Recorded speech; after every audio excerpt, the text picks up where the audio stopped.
La atención es un proceso cognitivo que nos permite concentrar nuestros recursos, tanto mentales como sensoperceptuales, en algún estímulo en particular. Entonces, la atención es esa capacidad de poder concentrar a la mente en algún estímulo mientras se ignora lo demás.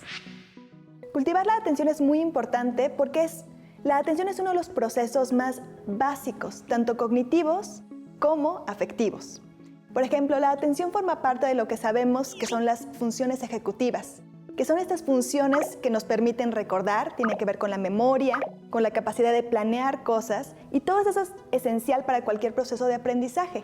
Entonces, ¿qué sucede en nuestro cerebro? Lo que sucede es que esa información entra al cerebro, entra por el tallo, y luego llega a lo que llamamos la amígdala. Entonces tenemos la amígdala y la cubre lo que llamamos la corteza prefrontal, y ahí es donde suceden los procesos cognitivos de memoria, de planeación, etc. Lo que hace el entrenamiento de la atención es fortalecer la comunicación entre la amígdala, que es la que me alerta, y la corteza prefrontal, que es la que puede tomar decisiones conscientes. Entonces, por eso, y como eso se ha medido, digamos, por eso es que ahora la atención es un tema tan importante para introducirlo en la educación. En los seres humanos, nosotros no solo nos estresamos por amenazas reales, sino que además nos estresamos por preocupaciones que nos imaginamos que pueden venir en el futuro, o nos quedamos enganchados a alguna preocupación que estuvo en el pasado. Entonces puede que estemos ya en casa, que estemos a salvo, que lo que sea más importante en ese momento sea estudiar o convivir con la familia o hacer cualquier actividad, pero nuestra mente sigue enganchada con las preocupaciones pasadas o con posibles preocupaciones en el futuro. Entonces, lo que nos permite el entrenamiento de la atención es darnos cuenta de esto, darnos cuenta que ya no estamos en una situación de amenaza y poder generar un proceso que nos haga recobrar la calma y que nuevamente también incluso nuestro sistema nervioso pueda regresar a un estado de balance.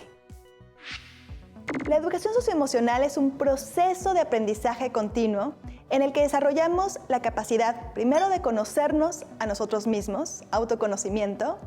Aprendemos también a regular nuestras emociones y por lo tanto también nuestra conducta, eso es la autorregulación. También aprendemos a tomar decisiones conscientes y autónomas. Es la capacidad de ver a los otros, de tomar la perspectiva de los demás, esto es la empatía, y esto es muy importante porque no solamente sentir empatía hacia los que son iguales a mí, sino hacia las personas de muy diferentes contextos o incluso que considero difíciles. Y finalmente es el desarrollo de la capacidad de colaborar con otros, de trabajar en equipo.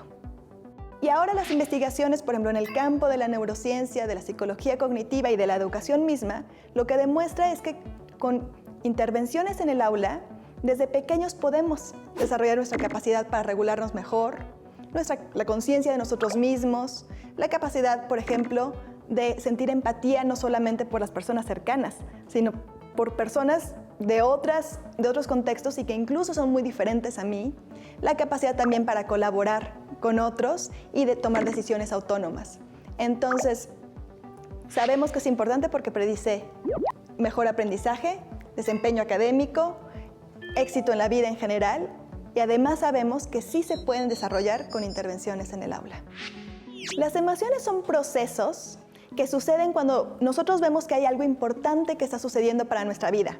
La palabra emoción viene del verbo latín emovere, y son estos procesos que activan una respuesta fisiológica, activan también un proceso mental, empiezo a tener pensamientos relacionados con la emoción y finalmente me llevan a una acción o a una conducta. Y algo muy importante de las emociones es que se activan cuando yo valoro la importancia de esa situación. Imaginemos, por ejemplo, que estamos estudiando, no sé, a lo mejor alguna poesía o algo de una pieza de literatura. Y si esta actividad nos genera entusiasmo, entonces es mucho más probable que pongamos atención y que nos involucramos realmente en esa tarea, ¿verdad? Sin embargo, si al leer eso, por ejemplo, me siento completamente aburrida o no encuentro el interés, pues no es tan fácil involucrarme en ese proceso. Por otro lado, si por ejemplo a mí me genera ansiedad o me genera miedo hacer un problema de matemáticas y mucho más quizá pasar al frente al pizarrón a resolver un problema de matemáticas, entonces lo que sucede es que este miedo, y eso está muy estudiado, impide, bloquea o nubla mis capacidades cognitivas. Ya no tengo todas mis capacidades de planeación, sino simplemente estoy pensando en una modalidad de sobrevivencia. O huyo, o ataco, o me paralizo. Entonces, si a mí realmente me aterra estar frente al pizarrón resolviendo algo de matemáticas y me gana la emoción, literalmente se corta la conexión con mi capacidad de planear. Y aunque yo haya estudiado, aunque yo me sepa la respuesta, no voy a poder acceder a ella en ese momento, porque mi cuerpo y mi cerebro están en una reacción de solamente sobrevivencia. Entonces, por eso es tan importante que, por ejemplo, los maestros podamos identificar esas situaciones y podamos brindar herramientas a los jóvenes, a los niños, para que identifiquen, ¿no? Estoy en una situación, sí, tengo miedo, pero no hay problema, porque tengo un maestro que me apoya, porque conozco la respuesta, porque puedo hacer una técnica de regulación emocional y puedo regresar a mi estado en balance y puedo otra vez acceder a todos mis recursos cognitivos. Y hoy sabemos que con entrenamiento puedo hacer nuevos caminos en mi cerebro que me permiten actuar de otra manera.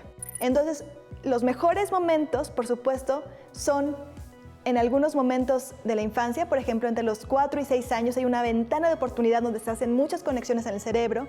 También es así en la adolescencia, por ejemplo, en la etapa de secundaria, pero de hecho esto sucede a lo largo de toda la vida. Entonces, no importa la edad que tengamos, la educación socioemocional es una tarea de vida.